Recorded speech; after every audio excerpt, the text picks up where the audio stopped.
B. Collins. Peter B. Collins, news and comment. It's Tuesday, October 23rd, 2018, just 2 weeks to the crucial midterm elections. And we begin with a correction and an apology. I want to thank Colleen McGuire, a very active and critical listener, who recognized that I blew it yesterday. And I attributed to Winston Churchill the powerful comment from Franklin Delano Roosevelt that the only thing we have to fear is fear itself. FDR, I do apologize. And that fear was center stage last night in Houston at the big Trump mob rally that was held to prove that Ted Cruz has no soul. He is so desperate to defeat Beto O'Rourke, who has mounted a magnificent challenge in the Lone Star State. And the polls show that O'Rourke is polling a few points behind right now. And it's possible that Ted Cruz will prevail. But he's doing it in the ugliest possible manner. He is accepting a shift in his nickname from the Donald, who called him Lion Ted all the way through the primaries. Now it's Beautiful Ted. I mean, these people, it is beyond having no shame. It appears that they don't understand the concept of shame. And so to see the guy who Trump called a nasty guy, the single biggest liar, so dishonest, he spilled the beans on Ted Cruz's wife, Heidi, whatever those beans were, and there was that claim that Ted's daddy, Rafael Cruz, was involved in the assassination of JFK. And Ted Cruz said, well, the time for the clowns and the dancing bears is over. He called Trump a sniveling coward, a pathological liar, utterly amoral, a big loud New York bully, consistently disgraceful, a train wreck, a serial philanderer, and a narcissist at a level I don't think this country's ever seen. But Ted Cruz and Donald Trump are two peas in an ugly pod. They will pander, they will use fear, they will lie right through their teeth, and they are demagogues, pure and simple. And at the Trump rally, at the Cruz rally, whatever rally you want to call it, Donnie Boy repeated a comment, I guess, that he had first tweeted. Polls show that Republican voters are not that excited about the tax cuts that blew up the deficit and were rammed through last December, mostly favoring corporations and the top 1%. And so Trump's trying to put a Band-Aid on it, saying, hey, we need a 10% tax cut for the middle class, and we need it right now. So he snapped his fingers. But apparently nobody bothered to tell him. As he trots out crack, or is it catnip, or is it just bullshit? Congress is on recess. And even just introducing a bill or a resolution saying we'd really like to cut middle-class taxes by 10%. That is not an option that's available unless they get Paul Ryan to summon the House back into session, or Mitch McConnell to gavel the Senate out of its recess. So I don't think that's going to happen. But it shows that they will say anything, do anything, try anything, just to manipulate voters into supporting Republicans and being scared shitless of Democrats.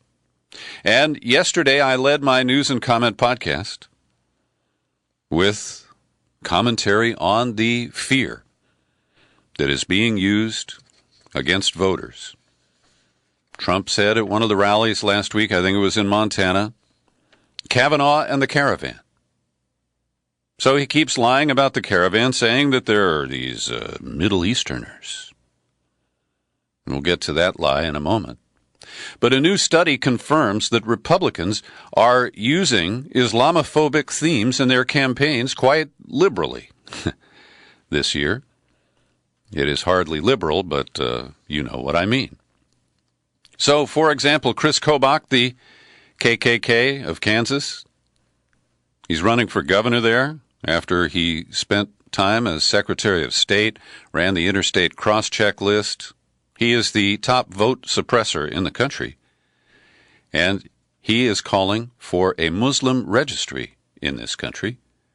We also have candidates in South Dakota who warn about the creeping Sharia law threat. There are 80 races nationwide that have used blatantly anti-Muslim rhetoric since 2016. And a study that was published by a group in Oakland yesterday said in this midterm cycle we're seeing a lot of new adopters. They've seen Trump blast this ideology on the campaign trail, more blatant than any campaign like it, and he won. Now it seems many of them want to try out Islamophobia as a political strategy themselves, and we're seeing this in every demographic and region. Now, 64% of candidates employing Islamophobic rhetoric this midterm season have either previously held electoral or appointed office or have a presidential endorsement. So they are mostly incumbent Republicans who are using this, trying to play a trump card, and yes, that pun was intended, to pull a hat trick and win the election. In Texas, in Bexar County, incumbent DA Nico LaHood called Islam basically a political system wrapped in a religion, which, when fully implemented, could produce only terrorists. And the embattled Duncan Hunter, who was indicted for fleecing his campaign account for personal expenses to the tune of several $100,000, he is attacking his opponent, who is a Christian of Palestinian Mexican descent. His name is Ammar Campa-Najjar, of having ties to Islamic terrorism. And the only remote connection is that the grandfather he never knew was one of the operatives at the Munich Olympics. I mean, that goes back generations. And Duncan Hunter says that Campa-Najjar is working with the Muslim Brotherhood as part of a well-orchestrated plan to infiltrate the U.S. government. So he just, blows right past the fact that this guy is a Christian because of his ethnicity. And it might work with some of the Duncan Hunter voters who still think it's his daddy who has that congressional seat near San Diego. Then you have Dave Bratt attacking one of the candidates that I'm alarmed about, Abigail Spanberger, who is a former CIA operative. But when she was undercover, she taught at a private Saudi-funded school. It was part of her gig. And so now she is being painted as a sympathizer. Now, I don't want spooks in Congress. I don't want spooks running as Democrats. But, this is to intentionally and fundamentally misconstrue what she was doing. Now, here is the silver lining. Of the 80 campaigns cited by Muslim advocates, only 11 or 14% have won or are safely predicted to win their races 2 weeks from today. So out of 80 candidates, 52 of them who tried the Islamophobic angle dropped out, lost, or are clearly projected to lose in their races. And 11 of them are projected to win. 10 are too close to call at this point.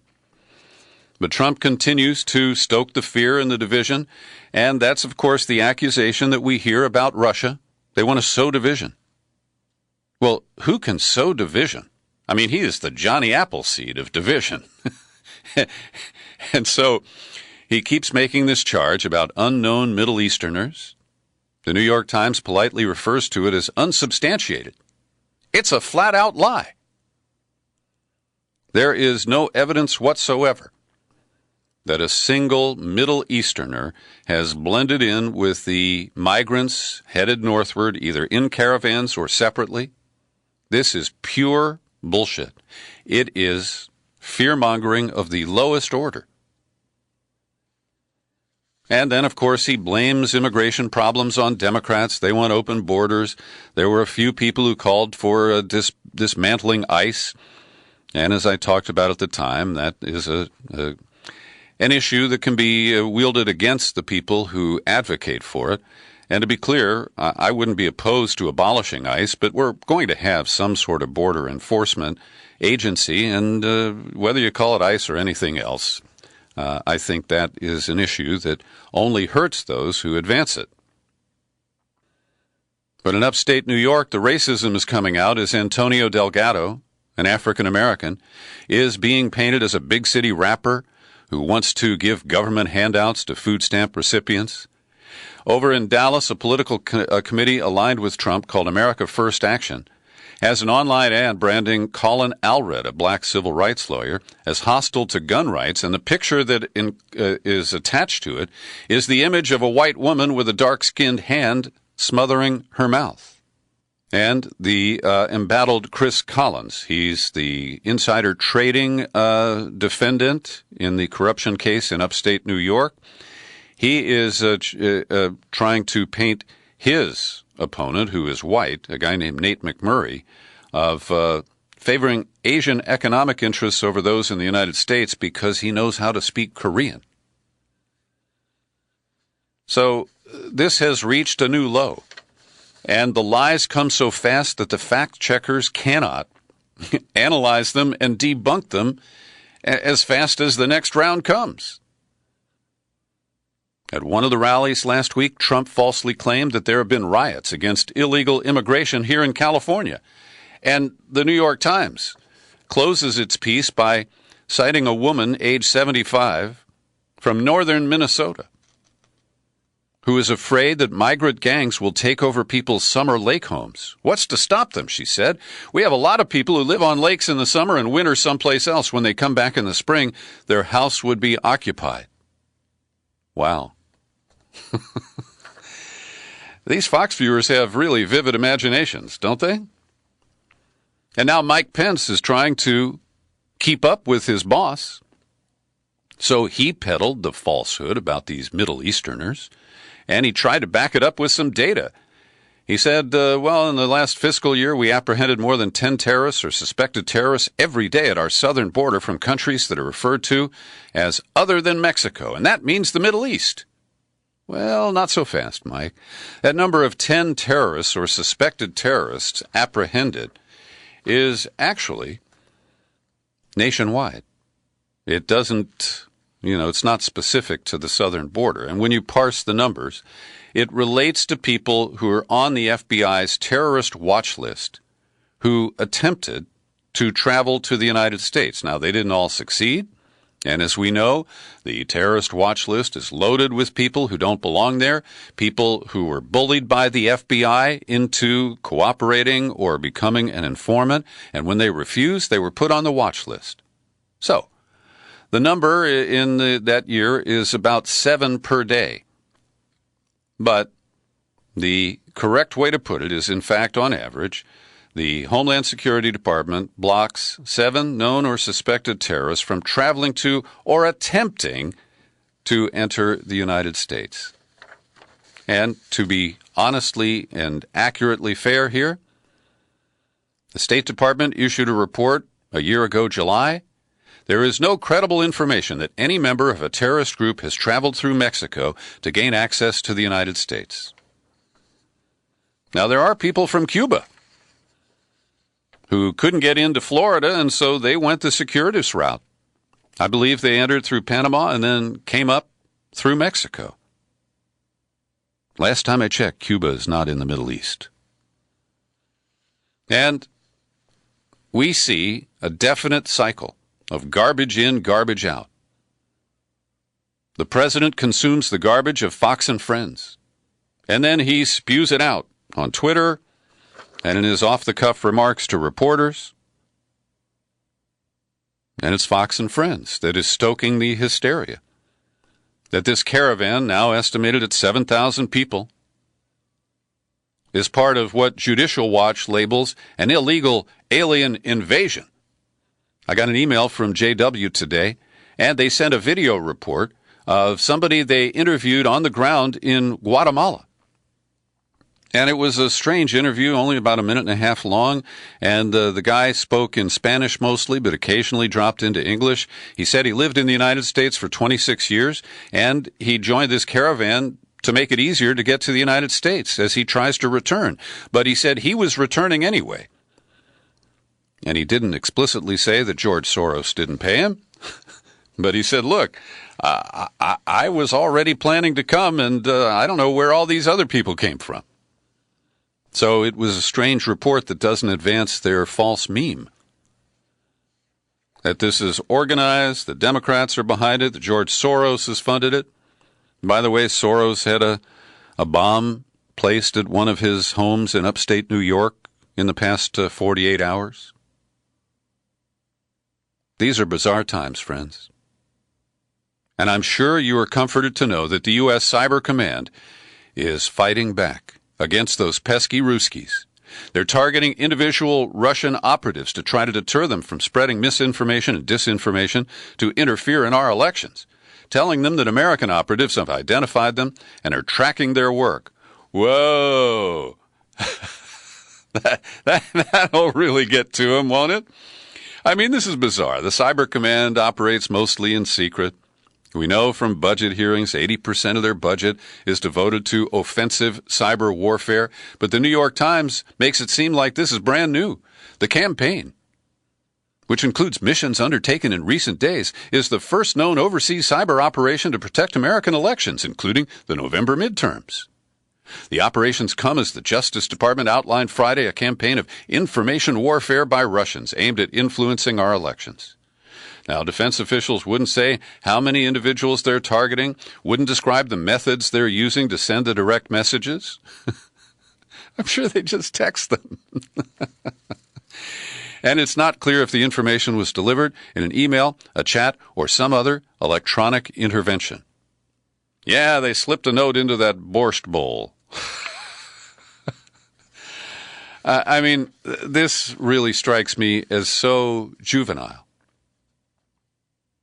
And American officials say the campaign is one aspect of a broader effort, which includes purges by social media companies of fake accounts that spread propaganda to fight Russian intrusion in democratic elections.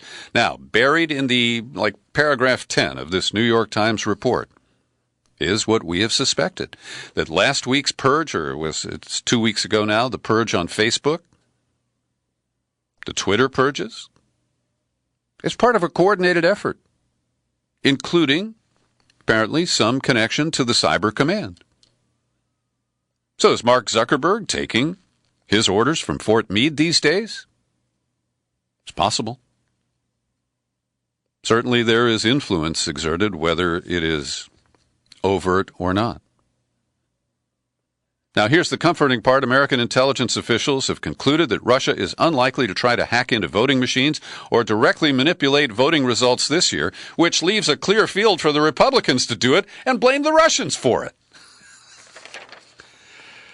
Oh, maybe I'm getting a little punch drunk here, friends. But the next item here in this article is Russian efforts to sway public opinion by spreading false information have continued. Almost all the Russian disinformation efforts, according to current former officials, are aimed at sowing dissent, polarizing the political parties, and setting the stage for the 2020 presidential election. You're probably tired of hearing me say this. How could somebody in Russia do this any more effectively than we do it to ourselves? It is just utterly bizarre.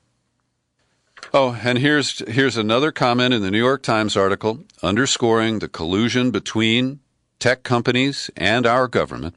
Outside experts believe that a major reason Russian social media trolls are less effective is aggressive work by tech companies. Twitter and Facebook purges of Russian created or controlled accounts have reduced the effectiveness of Moscow's propaganda. I mean, what kind of imagination do you have to believe that Russian propaganda and alleged interference would have more impact on Americans than our own domestic rhetoric and political messaging? I just find it really unbelievable. So John Bolton went to Moscow to undermine a treaty that Ronald Reagan negotiated with Gorbachev and was signed and approved by the U.S. in 1987.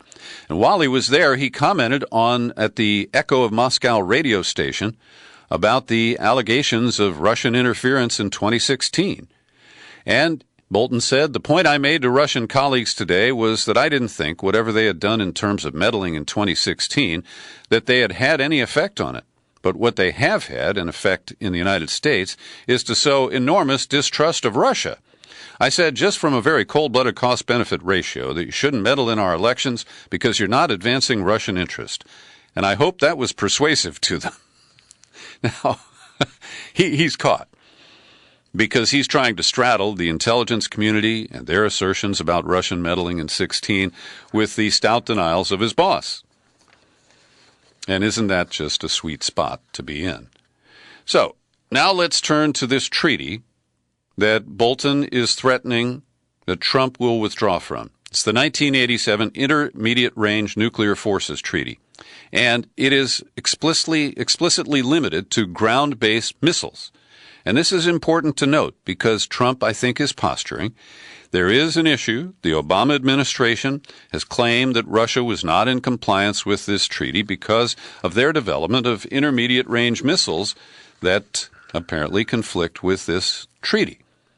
So for the past 4 years, the U.S. has argued that Russia is in violation of the treaty because it deployed prohibited tactical nuclear weapons to intimidate European nations and former Soviet states. But Obama chose not to leave the agreement because of objections from the Europeans and out of concern that it would rekindle an arms race. And there is a clause in the treaty that calls for the Special Verification Commission to investigate any claims of violation by either party. And so I really can't tell at this point whether the United States is unreasonably constrained by this treaty and that Moscow is violating it anyway. And Trump claims that in order to respond to military buildups by China, that we have to leave this agreement. But everybody knows that in Asia, we don't have places to install land-based nuclear missile systems. We do it from submarines, from ships, and from aircraft. And this treaty explicitly excludes those platforms from its language. Now that we've been talking about cyber war and nuclear war, the corporate media ignored a protest march that was staged at the Pentagon this past Sunday. And I want to thank Joe Lauria at Consortium News because he trotted his butt out to the Pentagon and covered it himself. There's some pictures that he took. You can follow the link in the show file at peterbcollins.com. But Cindy Sheehan staged this march, and there were about 1,500 people who came. 51 years after the march against the Vietnam War that drew about 35,000 people. And I want to thank Cindy Sheehan for stepping up and staging that protest. Every day I pause for a second to thank the people who support my work here at the Peter B. Collins Podcast with your subscriptions. And I went to the P.O. Box the other day, and I was showered with correspondence from Michelle Pasco renewing her annual subscription from Sacramento, new subscriber Patrick Ritter from right here in my backyard, Mitchell Kadish renewed his annual subscription. He's on the coast in Southern California. And as always, Paul Elsesser is there the first of the month with a reliable contribution, a very generous one. And if you would like to support my work, I'd love to see it.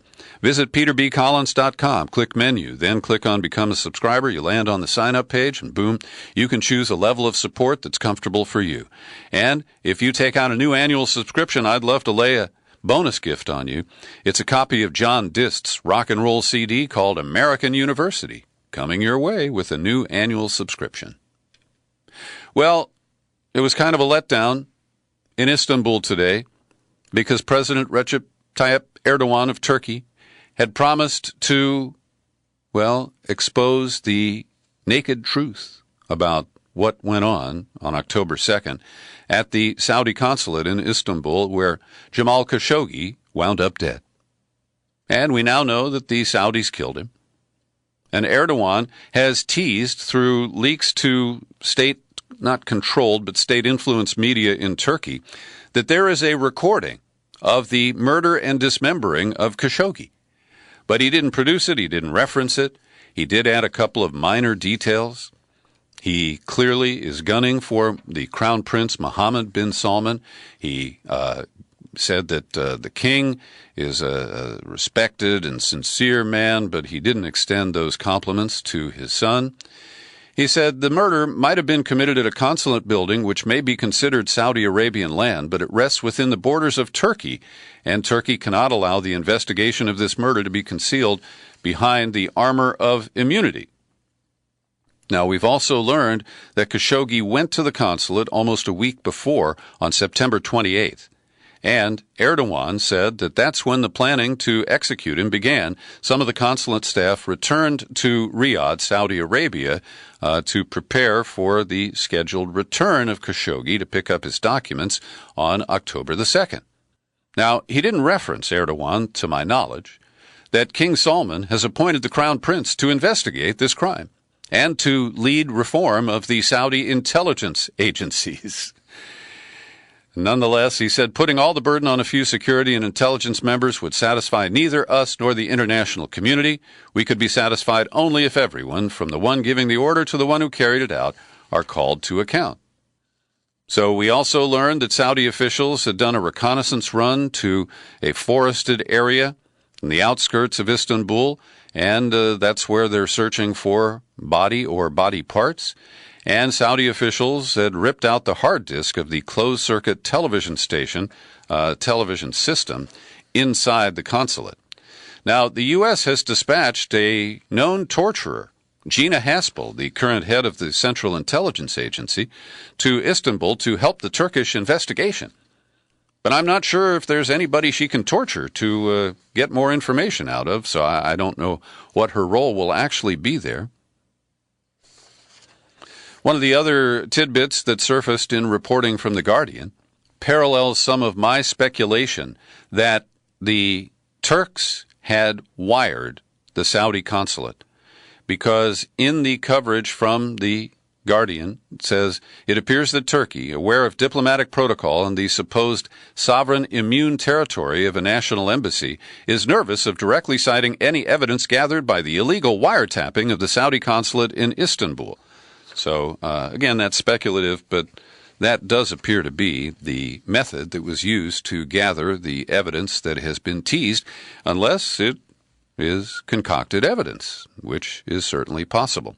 One of the other elements here is that the cover story and the arguments offered by the House of Saud is that, gosh, the United States does renditions. They kidnapped 150 people while Bush was president. And so we were just trying to rendition Khashoggi.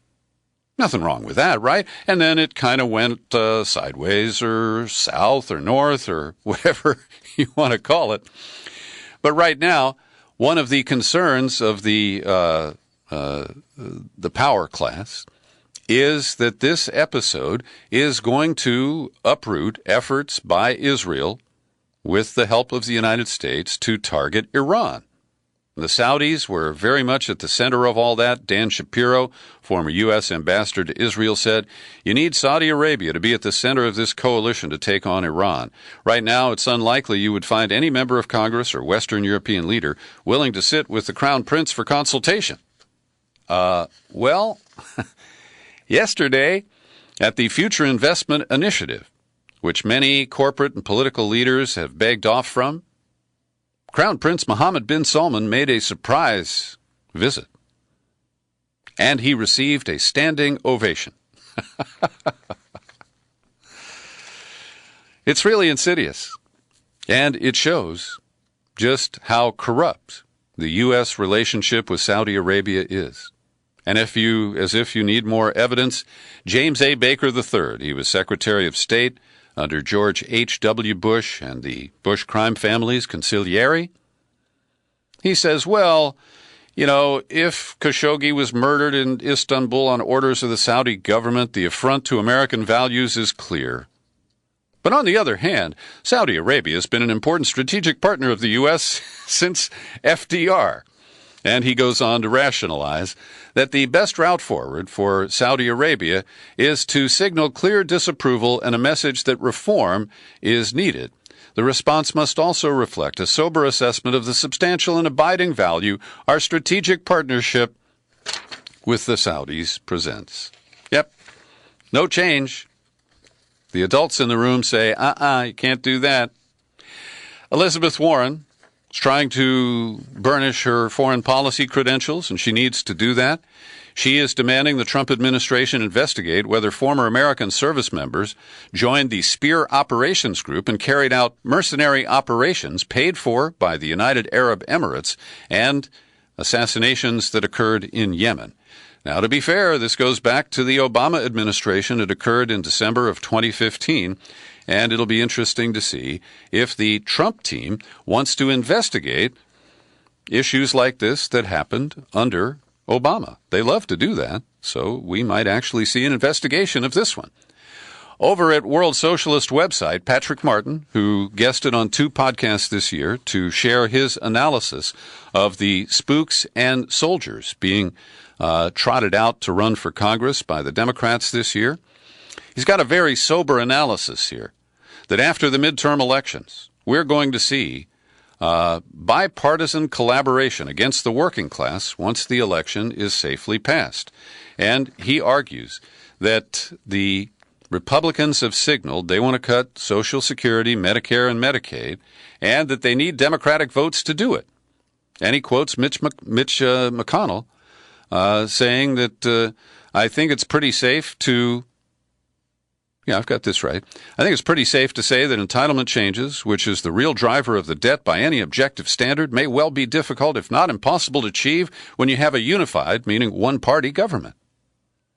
So McConnell is looking forward to having the House turn to control of the Democrats so they can originate the bills to cut entitlements. It's a pretty dark vision, and I wish I could refute it for you.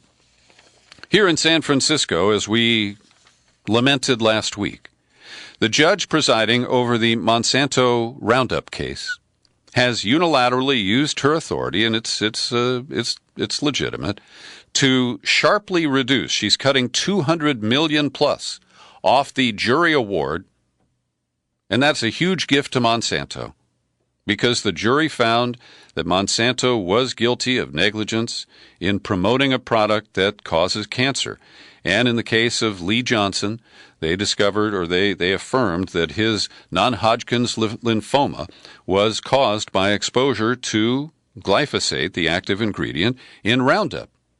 And so Superior Court Judge Suzanne Bolanos reduced the award to $78.5 million from nearly $290 million, leaving intact the jury's compensatory award, but slashing the punitive damages award from $250 million to just under $40 million. The plaintiff here, Mr. Johnson, has until December to either accept this award or there will be a new trial in which just the punitive damages will be argued about. And I noted last week that singer Neil Young and his new wife, Daryl Hannah, attended the trial and wrote an op-ed in support of the jury verdict. Voters in Colorado have a chance at limiting fracking in the future in the state of Colorado. Now, the initiative on the ballot would bar new wells on 95% of land in top-producing counties, and it's got the industry very concerned. The polling shows that it has a very narrow lead, 43 to 41%. It's Proposition 112. It would require companies to place new wells at least 2,500 feet from homes, schools, waterways, and other areas designated as vulnerable. And this is limited regulation. It's not a ban on fracking. But despite that, the opponents have raised $30 million, and the supporters of the proposition have under $1 million. It's a 40-to-1 ratio, and nominal Democrat Governor John Hickenlooper is expressing concern. I believe he is opposed to the measure. Here in California, Proposition 10 would only allow local governments to consider and pass rent control measures. There's currently a statewide law that preempts any local regulation that amounts to rent control. And in a new wrinkle that's been exposed by David Sirota and his excellent investigative reporting, we learn that the Blackstone Group, the equity fund that owns a lot of rental properties in California, well, the Blackstone funds are invested in by the California Public Employees and State University retirement systems. So in this bizarre but apparently legal maneuver, the people who run Blackstone Group, led by Stephen Schwartzman, they are using investors' money, not their own money, but investors' money, including the pension funds, to fuel the opposition to Proposition 10. About 10% of the $60 million raised to defeat Prop 10 has come from the Blackstone Group dipping into the funds that it manages. I'll tell you, we are awash in corruption and corporate money and illicit political influence. And at this point, it's anybody's guess how these midterm elections will turn out. Thanks for listening to my daily news and comment podcast. You're free to share it far and wide. You'll find it on YouTube. I'm Peter B.